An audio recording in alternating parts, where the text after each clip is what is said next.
Chapter 2. The boy sat in meditation, his soul wrapped in inner light and wonder. Images flashed before his mind's eye, random, yet somehow familiar. Shapes twisted and formed into new things, carrying him along on a journey of discovery. Truth grasped, then lost, then reassurance of eternal understanding. When he was this steeped in nirvana, a tear would usually fall from his eye. Sounds moved past him and around him, tuned out by his loss of awareness to the outside world. Nothing usually disturbed this sacred act, but today was different. A bird landed on a tree a few feet away from where the boy sat in a clearing, and the crisp sound of those talons crushing dead leaves made his eyes shoot open. Instantly he recognized this bird he had never seen before, a sparrow, and he grasped his chest. He fell to the ground and started to pull his hair as images of fire, men on horseback with small metal weapons, and his mentor's face came flooding into his head. He knew immediately that this sparrow was his mentor's heart, and that the old man was dead. He had hardly believed the stories about SPARROWHEART and the magical creature that supposedly lived inside him. It wasn't that he disbelieved the wizard, he had simply considered it one of his many jests or a metaphor. Sparrow was always using metaphors to explain magical and alchemical reactions, ascribing beauty and meaning to the natural processes of the world. Now, in the quiet of the forest, he knew it was true. The sparrow cocked his head and met the boy's gaze. Instantly, he was taken to another time and place. The time was many sunsets ago now, he remembered, and the place was the world's edge. A cliff that opened into a great chasm below where SPARROWHEART had often held lessons with the boy. The warmth and love shared by student and teacher returned to him, and he was mesmerized by the atmosphere of that day once again.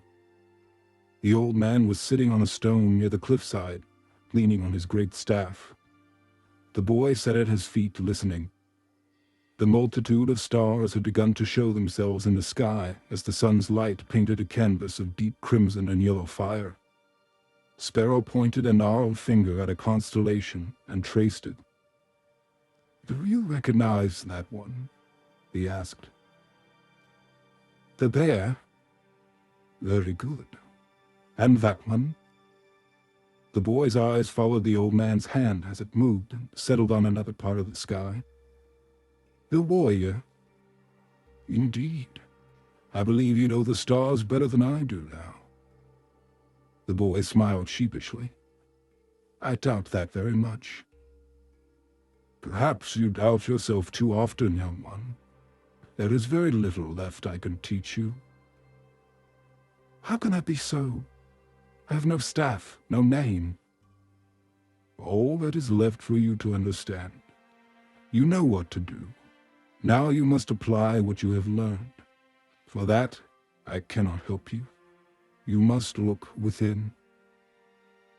"I'll never be as wise as you, Sparrow." "Perhaps not. You will be much wiser than I before the end." The boy shook his head but smiled. "Never." "Look here, I have not the time or longevity to banter with you. If you consider me wise, then let my words ring true to your ears. I have seen a great many things in my lifetime, much of which have darkened my heart. You are a light in that darkness. The others may not see it yet, but they lack the wisdom. They are concerned only with current tasks, and this is their downfall. You must make them see." "Will you not convince them yourself?" "I will not always be here. In fact, my time is running short, young one." At this, the boy's eyebrows clenched and he became angry. "Don't say such things, teacher." "I speak only the truth." The boy looked down at a blade of grass, then plucked it mindlessly. "I will not be able to carry on without you." The old man put a hand on his shoulder and waited until the boy met his gaze. "You will, and you must. Look again at the stars." The boy obeyed. "You know where the warrior and the bear are? That is not enough. In time you will learn to hear them speak to you. Knowledge is only the beginning, my friend. Your heart will commune with the stars, and you will soar to great heights without ever moving. They will whisper universal truths to you, if you but stop and listen. All I have done is made you aware of the voice. I cannot interpret their words for you. They speak only to your soul, privately, as with everyone else. Sometimes great wars and battles are fought over what they have told people separately. Why would they cause conflict and confusion? The boy asked. They do not. They speak only what is true. It is the hearts of men that choose to cling to their ideals. They do not account for the bigger picture. See there? Look out. The old man once again pointed to the sky. There is not just the bear and the warrior. There is the saint, the prophet, the father, the mother, the serpent, the hunter, and the craven. Look, there is the hammer and tongs, the falling water, and the sisters. I will not name them all, you already know them. Together, they make the great tree. Every star is part of the tree, as we are. You cannot cling to one energy and disregard the rest, yet that is what most do. True wisdom is knowing that they all have a purpose in the grand scheme. You may choose only to listen to the hunter, and will never hear the healing voice of the mother. You will learn to listen to both and see the balance. No one voice has all the pieces, and that is the way of it. The old man rose to his feet. Come, it's growing late. It's time to head back to the village. We've already missed last meals. Malvin will have extra stew set aside for us, as is his way. He is a listener of the mother. The boy rose from where he was sitting and followed. Is it not odd for Malvin to be so in tune with the mother and not the father? The old man harumphed as he used his staff to check the ground for snakes. And who told you such a thing? No one. Well, it seems like he is different from most of the other men in the village. My dear boy, there are women who are most in tune with the father and the hunter, and there are men who follow the voice of the sisters. It is the way of things. Oddity does not come into it. Put such things away from your mind. What have I just told you? All voices are important. The vessels they choose are inconsequential. It is the variety of life. I see, said the boy. You will, in time. You keep saying that. In time. If I have nothing left to learn, and the other masters will not name me, what am I to do? The old man chuckled, then stumbled over a rock. Instinctively, the boy caught him and helped him regain his balance. Thank you, my lad. They walked on in silence for a few minutes. You still have not answered my question. Enjoy the moment, young one. Patience. I've been patient my whole life. At this, the old man laughed heartily and patted the boy on the shoulder. You have not been around so long. One day you would realize this. One day. Yes, one day. As they left the canopy of the massive trees and stepped into the village grounds, they could see that only a few lights were on in the huts. The blue-green light from the smoke lamps cast an otherworldly hue on the grass. They followed the cracked stone path that weaved between the huts towards the mass tent. They met only Farmer Giles, who was leading his dairy cow back to the stable from market on the way there. As they reached the entrance, a few children were running around outside playing Cricket, Cricket, Dragonfly. A low rumble of combined voices could be heard from inside the tent. Before entering, the old man tapped one of the children on the head and exclaimed, "Dragonfly," which was met with laughter and more running. The air inside was warm and smelled of rabbit stew. Just as the old man had said, Nathan was stirring the pot and immediately started filling up 2 bowls when he saw them approach. Some of the other masters looked up from their conversations to observe them, but said nothing.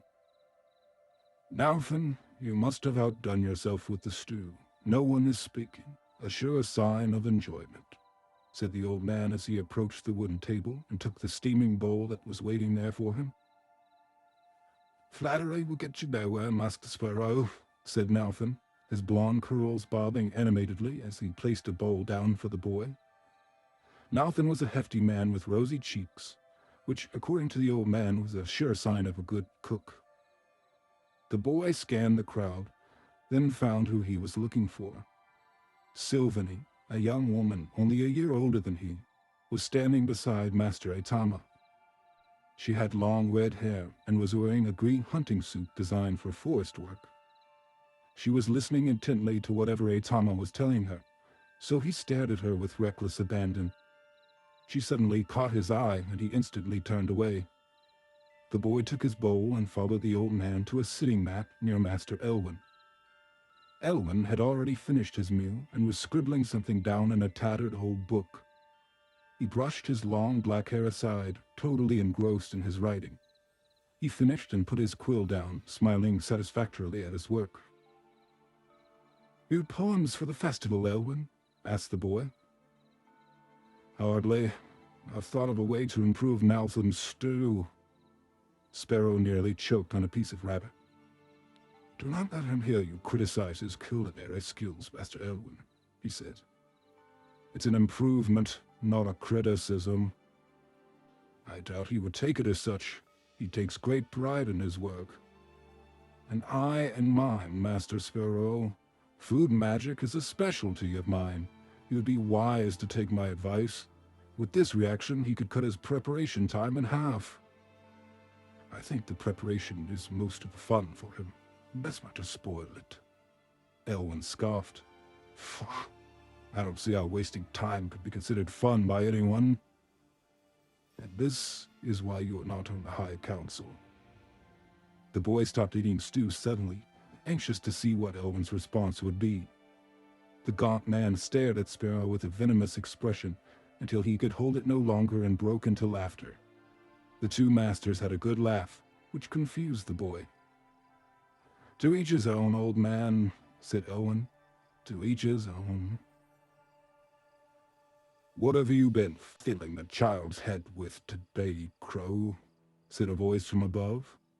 The three of them looked up to see Master Conway staring down at them. An intense man with a bushy beard, Conway had no warmth in his eyes. His arms were crossed. The axe that hung from his belt was eye level with the boy, close enough for him to read the runes engraved on it. He shuddered. "The wisdom of the stars, Master Conway. The wisdom of the stars, indeed. Boy!" The boy looked up immediately and set his bow on the ground next to him. "Yes, master." "What is the proper ratio of silver to iron alloy when smelting a warding knife?" Rob, what is the square root of surreal infinity?" Rob, see, the boy knows nothing about you." Sparrow casually continued to sip his stew. "He knows enough. He doesn't know enough to receive a name, and under your tutelage probably never will. Syl!" Sylvanie turned to see who was calling her name, then came over to stand next to Conway. The boy's heart sank. "Yes, master?" "What is your assessment of your friend here?" She suddenly flushed and stared straight ahead. "He is a most skilled alchemist." "Oh, is that so? And what is your assessment of his mathematical skills?" She glanced down at him for a brief moment, then turned even more red. "He is competent." Conway guffawed. "That's a nice way of saying he's a young fool with his head in the stars." Conway walked away, stepping on Elwyn's notebook. Elwyn picked up the book and dusted it off.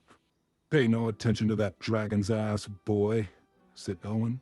"He's never had a thought deeper than a rain puddle in his head." Despite his best efforts, the boy felt his face flush with anger. "I know the answers. He didn't give me enough time to respond." "We believe you," said Sylvanie. "You've had a long day. You were put on the spot." The boy took his bowl of stew and set it in front of the other two men. "Share it if you like. I'm not hungry." He rose to his feet and walked out of the tent. Sparrow looked down and continued to eat. Once outside, the boy marched sullenly past the children playing and back down the path they had come. When he was sure he was out of sight, he ran back to the woods. Sitting down against the foot of a great tree, he let a tear roll down his cheek without wiping it, refusing to acknowledge it, despising his own weakness. At the tent, Sparrowheart rose and returned both bowls to Nathan, thanking him. He walked outside and looked toward the woods, leaning on his staff. Sylvanie followed him. "I'm sorry. I didn't mean to wound him." "Silence, it is not your fault. You simply did as you were instructed." "I have upset him." "No, I don't believe he's ever been upset with you, little fox. He only speaks highly of you. And often." She flushed an even deeper shade of red, if it were possible. "It is late, Master. I should return to Master Aitama." "Yes, scurry off, little fox." He patted her on the shoulder, and she walked back inside, but not before taking one glance toward the woods. Sparrowheart shook his head and began to walk home. "Patience," he said. "Patience." The boy opened his eyes. Patience. He could feel the love and admiration from his old master flowing through him and wanted to cry, but did not. If his master was indeed dead, there was no time to waste. The bird flew over him and landed on his shoulder. Not knowing what else to do, he spoke to it. "Is it you?" The bird only cocked its head. "It is you. I know it. Only you could have shown me those memories. Come on, let's go." He rose to his feet and ran to the village. Looking up, he saw that a black cloud loomed above them, following him. A soft rain began to fall. "Tears from the gods," he thought as he ran.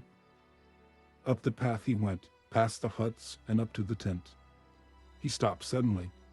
Sylvanie was walking out with her head in her hands, weeping. Elwyn followed her out, a hand on her shoulder. He looked up and saw the boy standing there. They already know. Sylvanie slumped to the ground and continued to cry. The bird left his shoulder and flew to them, circling both Elwyn and Sylvanie. It perched on her shoulder and nuzzled her cheek, wiping away a tear. Then it flew to Elwyn and perched on his outstretched hand. He looked down at the bird, and suddenly it screeched and pointed its beak toward the boy. Elwyn locked eyes with him and nodded once, very slowly, as if he understood what the sparrow was saying. "We have much to tell the masters," said Elwyn.